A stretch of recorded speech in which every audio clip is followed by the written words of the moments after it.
Hello and welcome to the weekly vmcampos Comic Book Club. I'm your host, vmcampos. This is the series where I answer the question, what am I reading this week?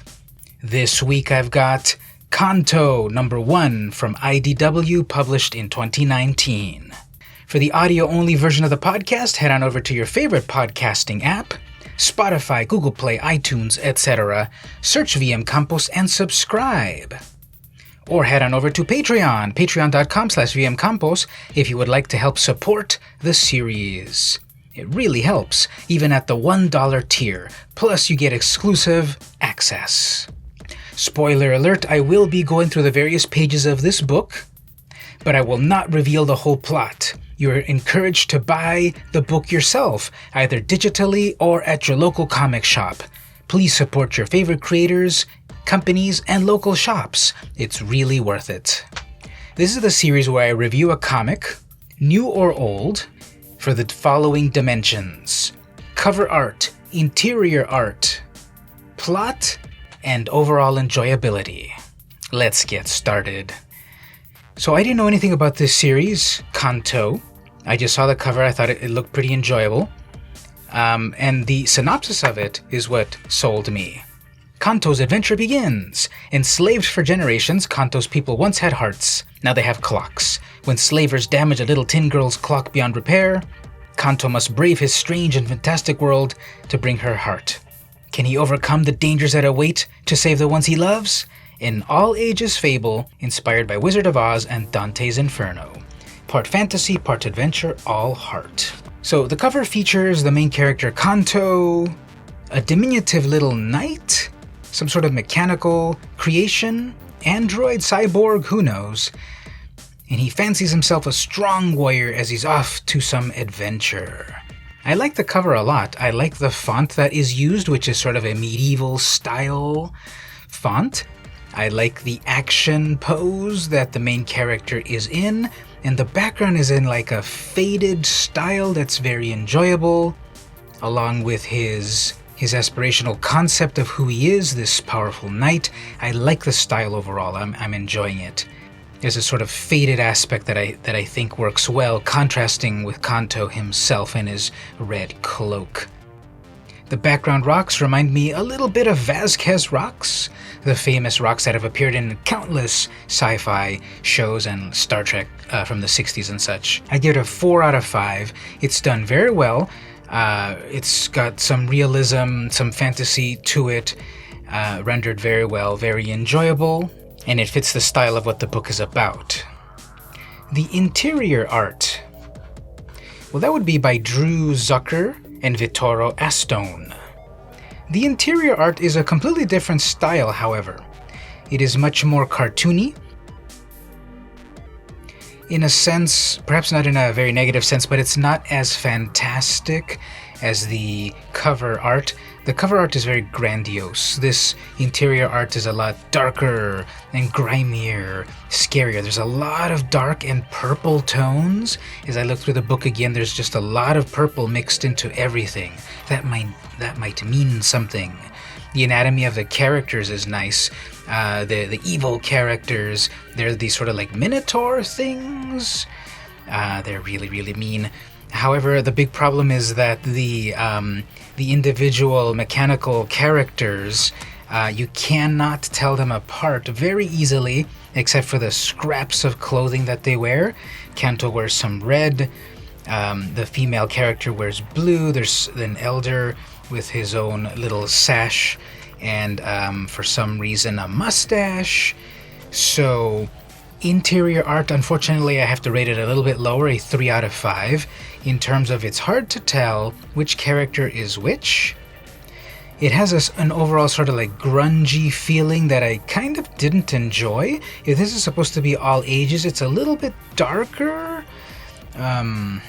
emotionally than I would have thought it would be. And yeah, kids, every kid is different. Some will take more mature things better than others, but the whole story, as we will get to, is also kind of a downer.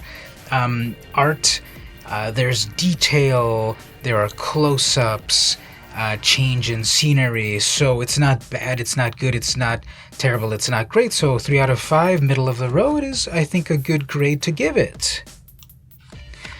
The plot is by David M. Bucher, and unfortunately I have to rate this one even lower. This is a 2 out of 5.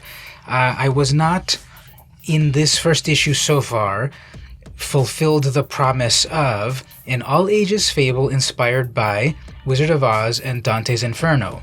So far, I haven't seen anything of the Inferno, except of course that Canto is the Italian word for the type of poem that Dante Alighieri used when he wrote the Inferno, Purgatorio, and Paradiso. But I'm not seeing that so far. I guess in issue 2 and forward we will see that. Wizard of Oz, again, I don't know which version of Wizard of Oz, the original L. Frank Baum, even though there's a quotation from him at the beginning. I shall take the heart, return to the woodman, for brains do not make one happy, and happiness is the best thing in the world. This is the wonderful Wizard of Oz quote.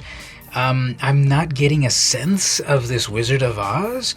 The characters are some sort of mechanical characters imbued with life, and they used to have hearts, but now they have those hearts removed and they have clocks. When the clock runs out, their life runs out. One of the characters, as in the synopsis it says in the back, is badly damaged, so Canto goes on his quest to bring back her original heart. Well, there's a sort of revelation that, yes, we're all missing our hearts, but there is someone across the waters that might know where we can get our original hearts. And then the Malarex, which is like the old Elder Malarex. I don't like the story. It's very depressing. It's very trite. The inciting incident is a female character that is damaged in order for the male character to go on his quest. That is such a tiring trope, even if it is very different. Minotaur creatures enslaving robotic creatures. That veneer doesn't disguise just that trope. And I would think that that is something that we can get away from nowadays after having a century of comic books and decades of progressivism and IDW being a company perhaps that can do different things compared to the big two. I just found the basic plot pretty insulting. Boy meets girl, girl falls in love with boy, girl is hurt so boy has to go help her. And there's even a framing device in the beginning about the old stories about the princess being kidnapped and the brave boy having to rescue her. Again, very, very trite. Maybe in future episodes it gets a little bit more creative and different, but just as this particular issue, it's a 2 out of 5, the plot. Therefore, the enjoyability of it is also pretty low. It's a 2 out of 5.